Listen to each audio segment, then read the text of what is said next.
So the data center facility space has evolved at a tremendous pace in the last decade or so. The business of cloud services, digital services rollouts, IoT that is coming on board, the whole readiness that clients are looking for AI and automation-based applications is putting tremendous pressure on the whole data center facility. From a pure size point of view, the data center has gone from a few megawatts to tens of megawatts. From an availability point of view, the data center is now expected to run some very mission-critical services, and so availability is at its premium. The speed at which IT is evolving is putting a lot of unpredictability in this whole space. It's very difficult to predict what will come in the data center in terms of densities, in terms of availability in the coming few years.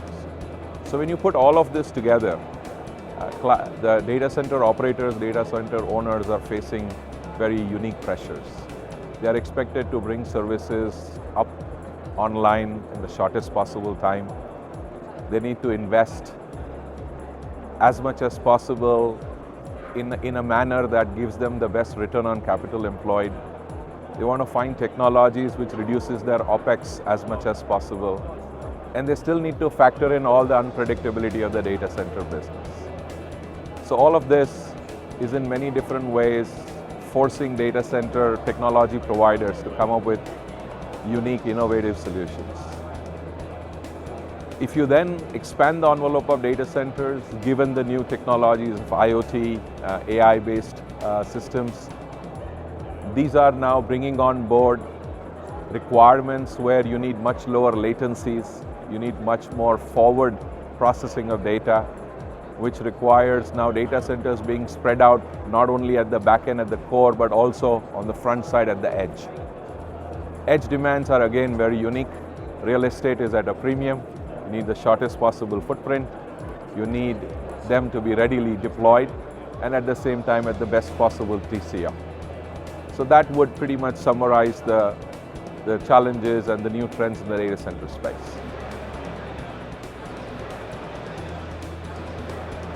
There is a very old saying, if it's working, don't touch it and don't try to fix it.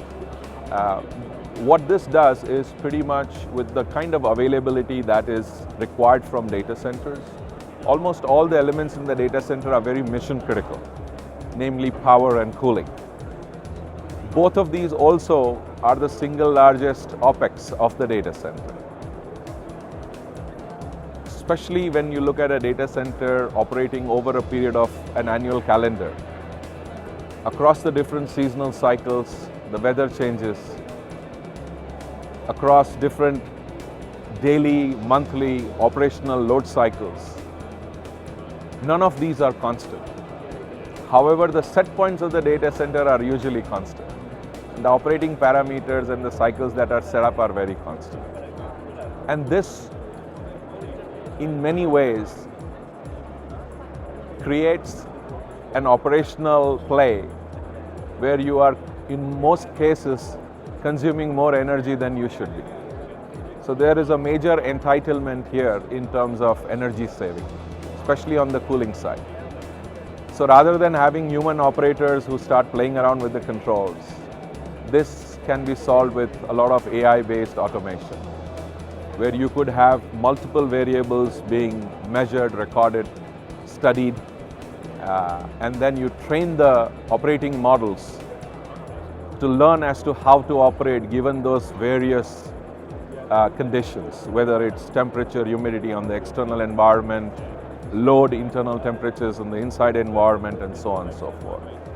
Some of the models that have been trained nowadays are able to bring down cooling consumption or power consumption for cooling by as much as 10 to 15 to 20%. So that's one aspect of the OpEx in the data center on the energy saving side. The other aspect is data centers today have thousands, if not tens of thousands of equipment.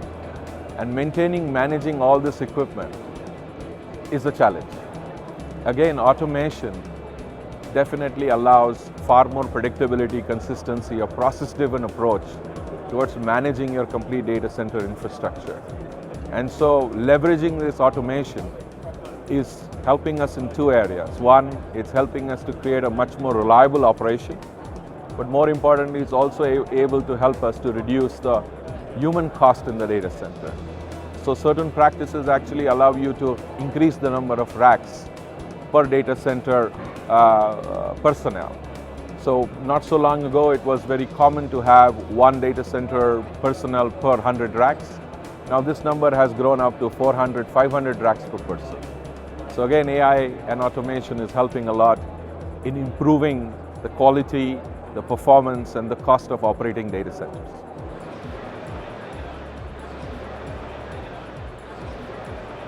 So what's very interesting at Huawei is we cut across both the telecom carrier business and the enterprise business. And most of these customers look at very short time to market. Most of these customers are deploying data centers across various geographies, so they're looking for consistency in quality and delivery. And almost all of them are looking at much smarter and lower TCO-based operating systems. So at Huawei, we have over the last 24-36 months evolved what we call the prefab data center approach. Today we are able to build turnkey data centers from 1 megawatt to 8-10 megawatts, from a few hundred racks to a few thousand racks in less than 12 months. What that is allowing our customers is it's giving them a much better time to market, therefore a much better return on capital employed, and more importantly, much early to market so they can sell their services ahead of their competition. The second aspect we are focused on is to help reduce the cost. As you increase the size of the data centers, you're looking at megawatts of UPS requirements.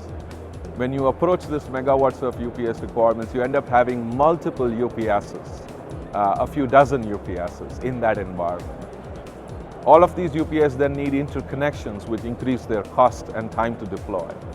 So at Huawei, we have re-architected the whole UPS frame. Today we have put together UPS frames at 1.6 megawatts per frame. This is pretty much twice of what is normally available in the industry. What this has done is helped us to reduce the footprint, helps us reduce the time, and helped us and our clients to reduce their cost. So this further adds to the benefit that the customer can derive from the data center. And then thirdly is, more importantly, the AI-enabled DCIM. Today our DCIM has an extra layer of artificial intelligence-based training, which helps on 3 different layers of the data center. It focuses on the power side to make sure all information is available, and there is necessary training so that all of this information that is collected can be observed carefully, and you can have predictive analytics done on that. So you can foresee problems before they happen and accordingly do predictive maintenance instead of regular preventive maintenance. On the cooling side, as I mentioned before, this is helping us to train the control algorithms in such a way that we are able to monitor and move the variables, whether they are fan speeds, pump speeds, compressor speeds, and that allows us to get the best operating point for any given hour within the whole annual cycle of the data center, irrespective of the load cycles. So this is helping us to reduce the PUE by anywhere between 15 to 20% for pretty much any operating condition. So that's the second key thing that we're doing at Huawei. And finally, the AI-enabled automation, which allows us to understand the utilization of the use space, utilization of power, cooling, utilization and lifecycle management of different devices, and all of this on a unified platform, which allows an operator to see not one, not two, but almost all his data centers on a single dashboard, ability to create value in terms of engaging with his current clients, his future clients, his existing operational teams, and this is all helping our clients in many different ways, and is bringing value to them and is helping them to make decisions which would benefit their business.